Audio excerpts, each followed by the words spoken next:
very muffled today. Yeah, that time you could tell that you were talking, but that was about it. I usually do that, yeah. So what were you telling them? Well, if I wanted y'all to know that, I would have invited Jimmy. No, it's it's our weekends are so emotional. As you guys know, you come to these games and we got 3,000 people here against Oklahoma. They're in first place in the league, and our guys get so fired up to face their pitchers that throw 100 miles an hour and are going to pitch in the big leagues, and our at-bats are really good. And then it seems like some days we're unmotivated. And I don't know. I'm looking for that answer. This is 2 midweek games in a row that I feel like we were a little bit unmotivated. And if you're going to be a good player and a good team, you got to be a self-motivator. You got to find a way to motivate yourself to be really good against no matter who you face. And I think our guys looked at the stat sheet today and saw that their starting pitcher had over a 10 ERA, and they thought it was going to be really easy. And that kid went out and pitched a really good game. And that's what happens. Every time you think it's going to be really easy, that happens to you almost every time. That's what happens to you. And I think, fortunately, we won the game, but at some point we've got to learn. This team's got to learn to show up and play every day. And maybe it's a different combination of players. I don't know, but we'll see. We're going to keep trying because we're not giving up at all. We're still fighting. You see that as representative of the youth and experience that this team has. We've talked about all leading up to this, but I mean, obviously you're quite a ways into the season. Yeah, and I don't know. We're getting the same thing out of the older guys as we are the younger guys, so it's hard to point the finger at that.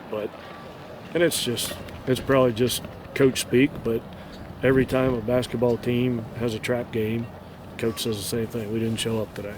Or every time a football team plays somebody they think they should beat pretty handily, they don't show up. So it's just, maybe it's human nature, and maybe I'm not old enough or mature enough to figure it out. I'm only 48 yet. So maybe after another 20 years or so, the answer will just come to me in a dream. Taylor's been hitting the ball hard recently. Not a lot of balls have found holes. It would be nice to see him get rewarded a little bit today. Yeah, I thought his best swing in the last month came in his last at-bat against Oklahoma. And unfortunately that carried over to today, and he looked pretty good in there today. What did you see out of Jeff Hardy coming out of the bullpen today? He seemed to throw pretty well. Yeah, all of our guys did. It's those guys have something to fight for. They're fighting for innings, I think we struck out 14 today. So all of our pitchers, once Shane Ennis settled in after the first 15 or 20 pitches, I thought he was pretty good. I thought all of our guys went out there and attacked the strikes out pretty well. Is there a miscommunication on the steal attempt by Brad Johnson with first and third, I believe? No. It's the message, or just how important this weekend series will be here. Yeah, they're all so big. It's hard to say one's any bigger than the other, but I think they're just a game or a game and a half behind us in the standings, and this could be a separator. So I fully expect our guys to come out with a lot of energy on Friday, regardless of what happened today. It's a Big 12 weekend, and hopefully have some nice crowds. And Kansas actually is. I've had some people tell me that they're the best team they've played this year, so we can't look at their record and think we're just going to throw our gloves on the field and win the series. We're going to have to play really well. Randy, you've done some I don't know, juggling, I guess, but Tuesday stats are always different for each two pitchers and how you want to do it. Have you found a good rhythm or a good formation for what you want to do on Tuesdays? Well, those guys that pitched today, the conference weekends are so important to us. We can't throw anybody in the middle of the week and jeopardize their ability to pitch on the weekend. So, we tried to get everybody out of there with less than 50 pitches today. They got 3 days until we pitch again. So, Ennis and Hardy and Smith and Keller, all those guys need to be available for Friday, and I think we accomplished that. Is that you think spectators miss that sometimes? I think you might look at a box score and they say, wow, Ennis only lasted 3 innings, but that's by design, and the reliever comes in 3 innings too. it's trickier to Yeah, manage it. I quit trying to figure out the spectators a little while ago because I hear them yelling at me all the time. So if I got caught up in pitching changes and all that, then I'd never figure it out. But yeah, I'm sure, you know, if you understand the nuances of the game, you kind of can figure that out. But yeah, Are some guys better in relief on those games than starters? Because there's no doubt. Yeah. There's no doubt, and that's what we're trying to find. We're trying to find a guy who could start our games on Fridays in the Big 12, and B.J. Myers has stepped up and done that.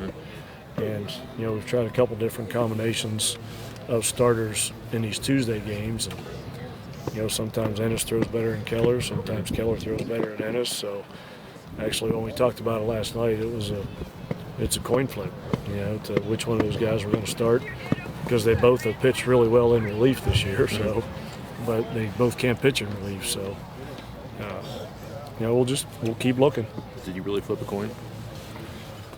Just about. Really? Because Ennis has started the last 4, right? And Keller's been pretty good in relief the last couple Tuesdays too. Yeah, you know, Ennis wasn't so great against Penn State Right. first time out. Keller's 2 starts haven't been all that great, but they've both pitched really well out of the bullpen. I think Ennis's last time out of the bullpen may have been at Texas, and he pitched really well in the 9th inning at Texas. So you'd love to use him in the pen, but somebody's got to throw that first inning. You know. Your conference weekends you mentioned are huge, but these Tuesday games, some of the teams are under 500. You don't want to lose. Like, you want to win every one. But how important in the big picture are your Tuesdays? I mean, if you're trying to make the postseason and get an at-large bid, if we ever get in a position to do that, you can't lose these midweek games at home to teams that are under 500, like you said. So as much as sometimes you don't think these games are as important as the weekend games, they certainly are, because losing to teams with records under 500 at home really, really costly when it comes to at-large bids. So got to try and win every one of them. Blake fit into that closer role the way you'd hoped. Pretty smoothly, it seems like he's. Yeah, he has, and I think he takes pride in it. And even when he wasn't closing, when he had some extended outings, 3 and 4 innings, his first inning was always the best one, and then he would fall off a little bit after that. So, you know, as coaches, that's what you look for in a closer, a guy whose first inning is really, really good. So he's been, for 1 inning, he's been really, really good all season.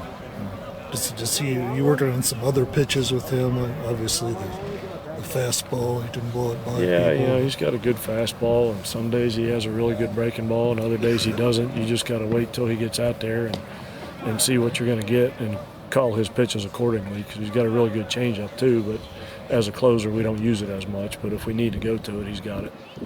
Thank you.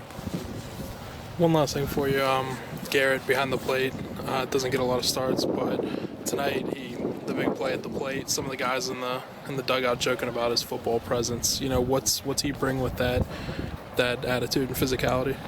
I thought he really, really caught well today. He was smooth back there. He was free pitches and made some nice plays. He's a guy offensively. Just look at his numbers. He's hitting like 375. So, you know, it's his time is coming. You know, it might be time for him to get his chance and see what he can do over an extended period.